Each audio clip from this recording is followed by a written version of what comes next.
ভগবান বলেছেন যদি কোনোদিন দেখো যে সংসারে একটা টাকাও তোমার নেই, কিচ্ছু করতে হবে না, কিচ্ছু ভাবতে হবে না, তুমি বাগানে যাবে। কর্তব্য হচ্ছে সদা সর্বদা ঈশ্বরমুখী হওয়া। মানুষ যদি ঈশ্বরের শরণাপন্ন 24 ঘন্টার মধ্যে একটা মুহূর্তও যদি ভগবানকে না ডাকেন, মানুষের জীবনে পরম যে শান্তির দরকার সেটা মানুষ পায় না। মায়েরা, গাড়ি বাড়ি বানালেই কিন্তু ভগবানের কৃপা লাভ হবে না।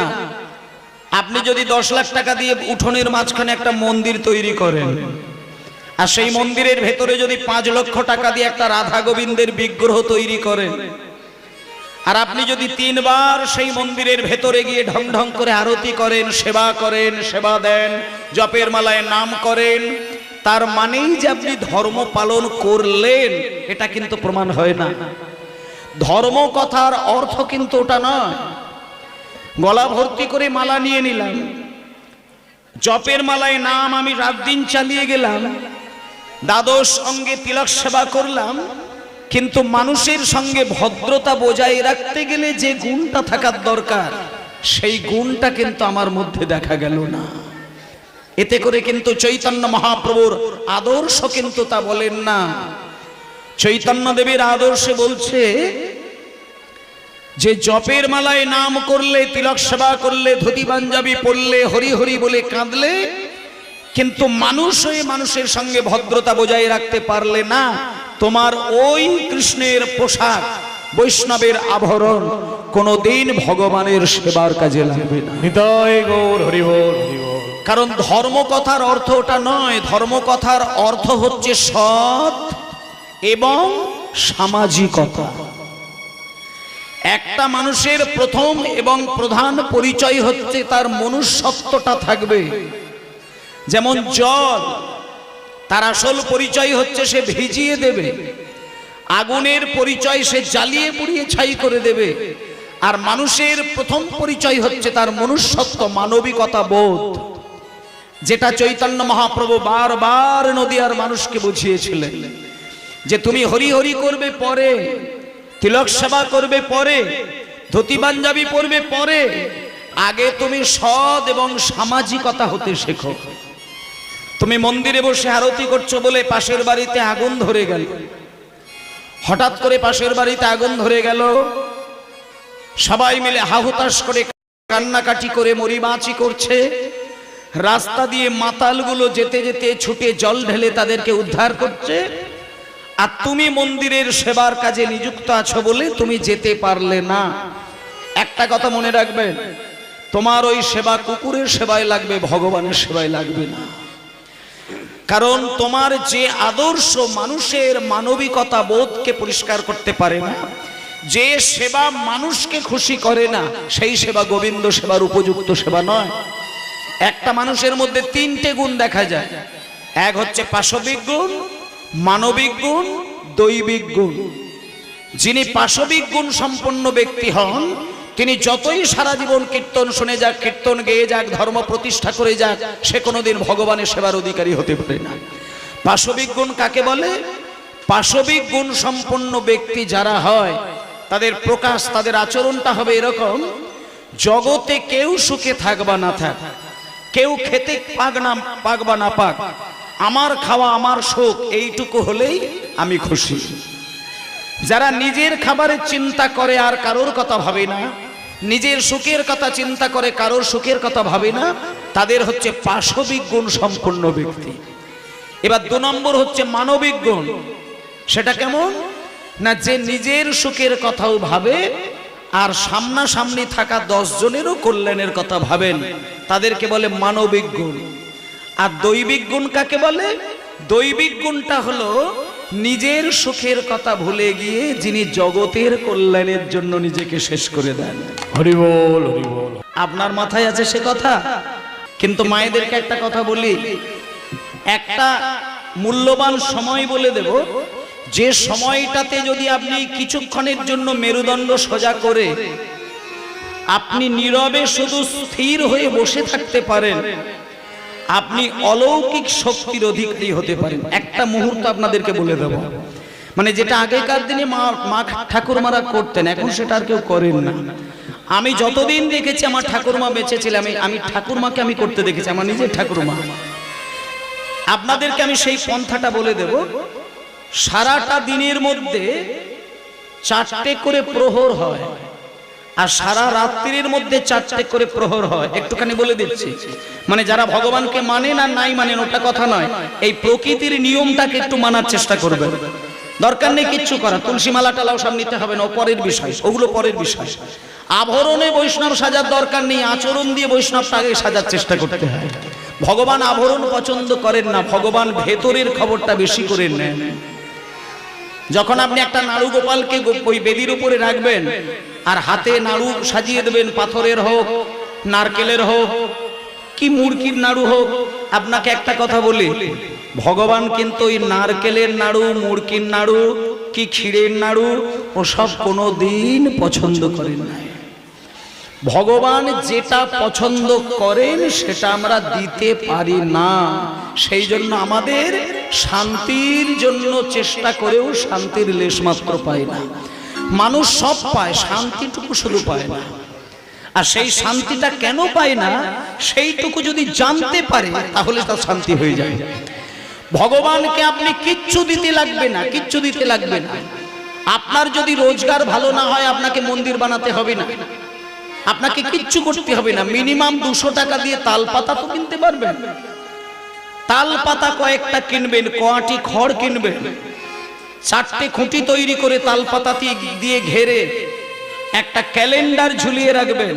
সেই ক্যালেন্ডারের সামনে বসে বসে ভগবান যেটা চাই আপনি সেটা যদি করেন, আপনার সঙ্গে ভগবানের বন্ধুত্ব তৈরি হয়ে যায়। যেমন বৃন্দাবনের গোপীরা ভগবান কৃষ্ণকে হাড়ের লকেট করে ঝুলিয়ে রাখতেন, কৃষ্ণ ছেড়ে যেতে পারত না। বৃন্দাবনের গোপীরা চুলের বিনুনির সঙ্গে ফুলের মধ্যে, খোপার মধ্যে কৃষ্ণকে রাখতেন, কৃষ্ণ যেতে পারত না। আর রাধারানী তো কৃষ্ণের চরণে মন বেড়ি বেঁধে রেখে দিয়েছিলেন বৃন্দাবনে, কোথাও যেতে পারে না। আপনারাও পারেন ভগবানকে বেঁধে রাখতে, তার কৌশলটা জানতে হবে। ভগবান নিজে মুখে বলে দিয়েছেন আপনাদেরকে, সেটা কি? ভগবান বলেছেন আমাকে তোমরা ভালোবেসে কিচ্ছু দিতে লাগবে না, একটা ফল কিনতে পারবে তো, একটা শুধু ফল কিনবে, সেটাকে ধুয়ে টুকরো টুকরো করে কুচিয়ে প্লেটে সাজিয়ে আমার চরণের কাছে রাখবে। আমি কথা দিলাম তোমার ডাকার মধ্যে যদি পূর্ণ নিষ্ঠা থাকে, ভক্তি থাকে, শ্রদ্ধা থাকে, আমি কথা দিলাম আমি তোমার ডাকে মন্দিরে গিয়ে তোমার ওই কোঁচানো ফল তুলে তুলে চিবিয়ে চিবিয়ে খাবো। আবার পরক্ষণে বললেন ফল যদি তুমি কিনতে না পারো, এই বাবা বেলুন ভাই, এই বেলুন ভাই, ভগবান কৃষ্ণ বললেন তোমরা সংসার দেখবেন, এখানে প্রত্যেকে সংসারী মানুষ, আমিও কিন্তু সংসারী, আমি কিন্তু সন্ন্যাসী নই। সন্ন্যাসী মানুষ হলে তার সব থেকে বড় প্রমাণ হবে পিছন দিকে একটা শিখা থাকবে। এখন অনেকেই সংসারীরা পিছন দিকে শিখা করেছে বটে, বাবাজি হয়েছে, কিন্তু ওটা বাবাজি নয়, ওগুলোকে বলে পেটের দায়ে বাবাজি, ঠেলার নাম বাবাজি, ঠেলার নাম বাবাজি, শোনো শোনো গোসাই, ওগুলো ওই বাবাজি। কিন্তু পূর্ণ সাত্ত্বিক আচরণের দ্বারা যে বাবাজি হয়, প্রেমের তাড়নায় যে বাবাজি হবে, সে সংসারে একটা সেকেন্ড থাকতে পারবে না। চৈতন্যদেবকে 10 সেকেন্ডের জন্য মা বুকে জড়িয়ে রেখেছিলেন। মহাপ্রভু মায়ের কোল থেকে আছাড় খেয়ে লাফিয়ে বলল, মা আমি, আমার যন্ত্রণা হচ্ছে, আমি থাকতে পারবো না। তখন সচিমা বলেছিল, নিমাই তোকে আমি সন্ন্যাসে পাঠিয়ে দিই, আমি আছাড় খেয়ে মরবো, আমি যেতে পারবো, আমি থাকতে পারবো না, তুই আমার কাছে থেকে যা। তখন কিন্তু পাশেই দাঁড়িয়েছিল ভক্তগণ, আস্তে এই কথাগুলো শুনবেন। ভক্তগণ বললেন, মা আপনি ভুল করছেন, যে সন্ন্যাসী হয়ে যায় তার মায়ের কোলের আদর খাওয়া সারা জীবনে নিষিদ্ধ, তার আদর খেতে নেই, তার মা বাবার সামনে থাকতে নেই, সে স্ত্রীর মুখ দর্শন করতে নেই, তার জন্মবাস্তু দর্শন করতে নেই, জন্মবাস্তুতে পা দিতে নেই, তার থাকা যাবে না। যদি আপনি সন্ন্যাসীর পরেও সন্তানকে বাড়িতে রেখে দেন তাহলে আপনার সন্তানের অমঙ্গল হবে। তখন সচিমা বুক চাবড়ে বলেছিল, নিমাই ঠিক আছে, তুই সন্ন্যাসী হতে গেলে যেমন তোর থাকা চলবে না, তাহলে আমি মা হয়ে একটা কথা দিলাম, তোর বৃন্দাবনে যাওয়া হবে না, তুই পুরী ধামে থাকবি। তখন ওই সাগরের মতন মায়ের জল গড়াচ্ছে, নিমাই কিন্তু সন্ন্যাসী, তথাপিও সেকেন্ডের জন্য মায়ের চোখের জলের প্রতি নিমাইয়ের মায়া এসে গেছিল। তাই কয়েক সেকেন্ডের জন্য মায়ের চোখের জলটা মূল্য দিয়ে দিয়েছিলেন। আপনারা সেটা জানেন।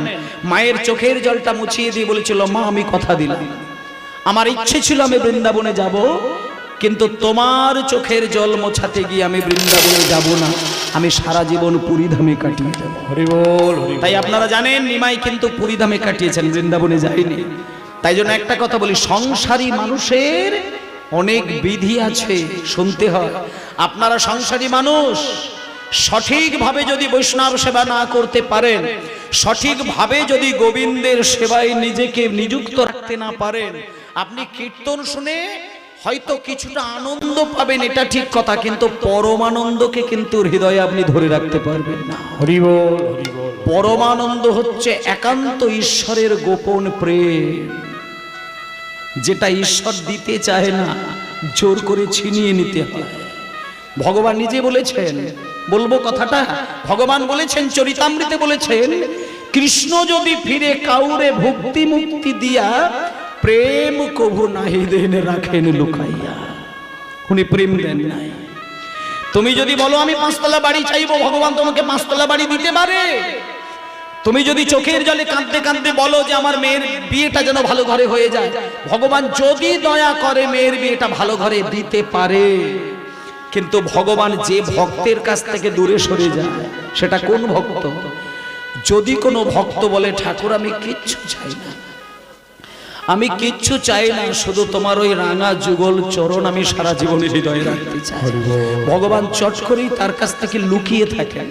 তাই ভক্তমণ্ডলী মায়েরা, একটা কথা বলি, সংসারী মানুষের জীবন নানা দশের দিশের দিকে কাটায়। সংসারী মানুষের 30টা দিন 30 রকম ভাবে কাটে। কোনোদিন ফল কেনার পয়সা থাকে, কোনোদিন সোনা কেনার পয়সা থাকবে, কোনোদিন দেখবেন 2 টাকার নকুল দানা কেনার পয়সা পর্যন্ত সংসারে থাকে না। সেদিন কি ভগবান সেবা পাবে না? আপনার মাথায় আছে সে কথা? আমার ঘরে পয়সা থাকবে কি না থাকবে আমি জানি না, কিন্তু ভগবান জানেন। ভগবান বলেছেন, যদি কোনোদিন দেখো যে সংসারে একটা টাকাও তোমার নেই, কিচ্ছু করতে হবে না, কিচ্ছু ভাবতে হবে না। তুমি বাগানে যাবে, ফুলের গাছের সামনে দাঁড়িয়ে 2টো ফুলকে তুলবে, আর আমার চরণে ফুল 2টো বসাবে, আর শুধু কেঁদে কেঁদে বলবে, ঠাকুর আজ আমি তোমাকে কিচ্ছু দিতে পারছি না, শুধু 2টো ফুল আমি চরণে দিলাম, ঠাকুর আমি কথা দিলাম তোমার ভক্তি মেশানো ফুল যদি আমার চরণে পড়ে, আমি কথা দিলাম হামাগুড়ি দিতে দিতে গিয়ে সেই ফুল আমি চিবিয়ে চিবিয়ে খাবো। একে বলে ভগবান। আরো 2টো লাইন বাকি আছে। ভগবান তারপরে বলেছে, যদি গাছে কোনোদিন ফুল ফুটতে না দেখো, সেদিন তুমি কি করবে? ফুলের জন্য কি চারিদিকে ছুটবে? ভগবান বলেছে, ফুল যদি না খুঁজে পাও, 2টো পাতা খসিয়ে নিয়ে আমার চরণে দেবে, আর বলবে, ঠাকুর আমি কিচ্ছু পেলাম না, শুধু 2টো পাতা তোমার চরণে দিলাম, এইটুকু বলে যদি 2 ফোঁটা জল ওই তুলসী পাতায় মিশিয়ে দিতে পারে, আমি কথা দিলাম সেই পাতাও আমি চিবিয়ে চিবিয়ে খাই। আর শেষের কথাটা ভগবান বললেন, পাতাও যদি না দিতে পারো, শুধু যদি চোখের জলের বিনিময়ে আমাকে ডাকো, আমি কথা দিলাম সারাটা জীবন আমি তার কাছে নিজেকে বিক্রি করে দেব।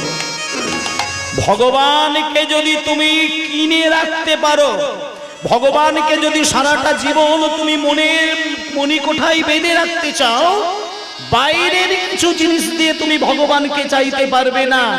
চোখ থেকে বিন্দু বিন্দু নয়নের ধারা দিলে ভগবান তোমার কাছে বিক্রি হয়ে যায়। হরি বল। তাই গৌর আনন্দে হরি বল। তাই ভক্তমণ্ডলী মায়েরা, আমি আপনাদেরকে একটা কথা বলে দিচ্ছি আস্তে। 4টে প্রহরে হয় একটা দিন, আর 4টে প্রহরে হয় একটা রাত, এই নিয়ে হয় 24টি ঘন্টা। আমি আপনাদের একটা সুন্দর মুহূর্তের কথা বলে দিচ্ছি, যেটা অনেকেই জানেন না।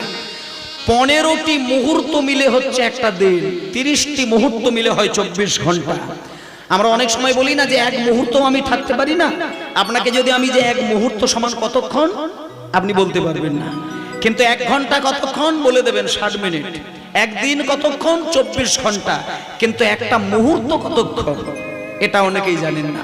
বলে দিচ্ছি আপনাদের, 15টি মুহূর্ত, মোট 30টি মুহূর্ত মিলে হয় 24টা ঘন্টা। আর এক একটি মুহূর্ত সমান 48 মিনিট।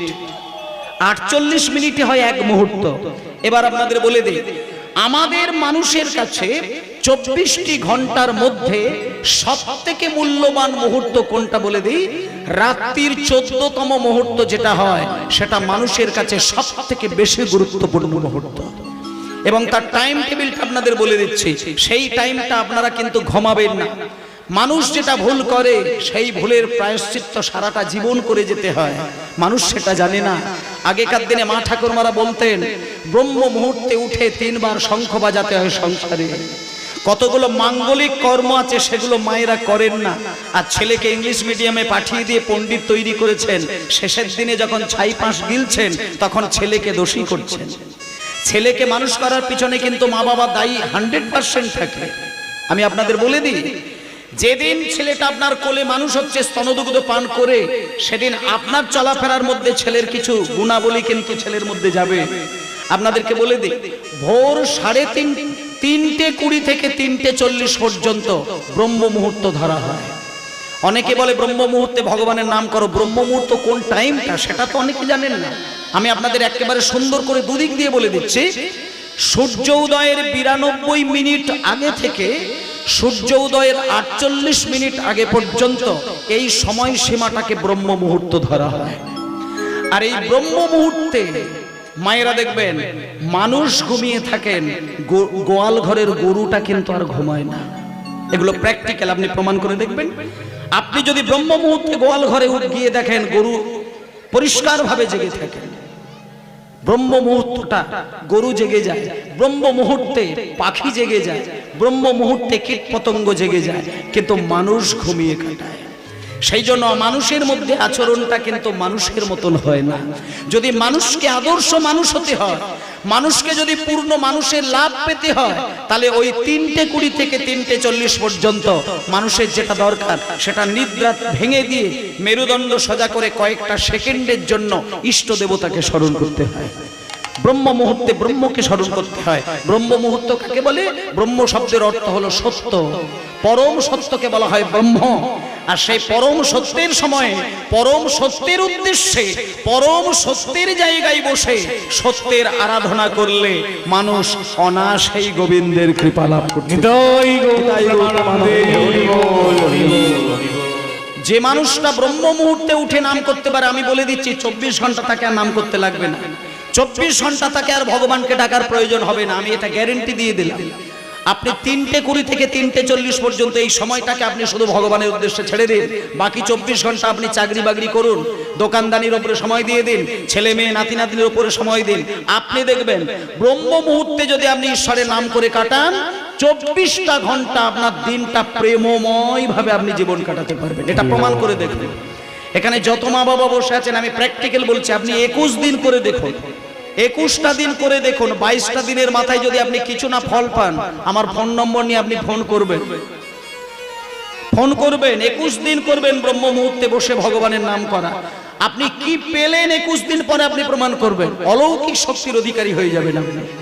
এবং ওই ব্রহ্ম মুহূর্তে উঠে আপনি ভগবানের সেবা করতে পারেন, গুরুদেবের নাম করতে পারেন, ভগবানের নাম করতে পারেন, কিংবা দীক্ষা মন্ত্র জপ করতে পারেন, কিংবা ভজ শ্রী কৃষ্ণ লহ শ্রী কৃষ্ণ, ভজ শ্রী হরি হরি হরি হরি নাম রে, ভজ শ্রী কৃষ্ণ কহ শ্রী কৃষ্ণ লহ কৃষ্ণ নাম রে, ভজ শ্রী কৃষ্ণ লহ শ্রী কৃষ্ণ কহ শ্রী কৃষ্ণ নাম রে, শ্রী কৃষ্ণ লহ শ্রী কৃষ্ণ কহ শ্রী কৃষ্ণ নাম রে, যে জন শ্রী কৃষ্ণ ভজে সে হয় আমার প্রাণ রে,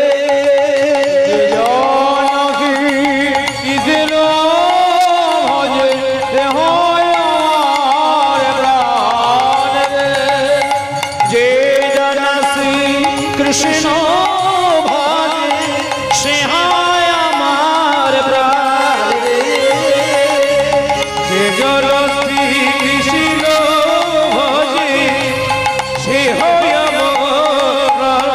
রে ভজ শ্রী কৃষ্ণ শ্রী কৃষ্ণ শ্রী কৃষ্ণের নাম রে ভজ শ্রী হরি হরি হরি হরি গেল লহন গিলে নারে ভজ শ্রী কৃষ্ণ লহ শ্রী কৃষ্ণ কহ শ্রী কৃষ্ণ নাম রে শ্রী গুরু নিতাই গৌর প্রেমানন্দে হরি বল হরি বল হরি বল।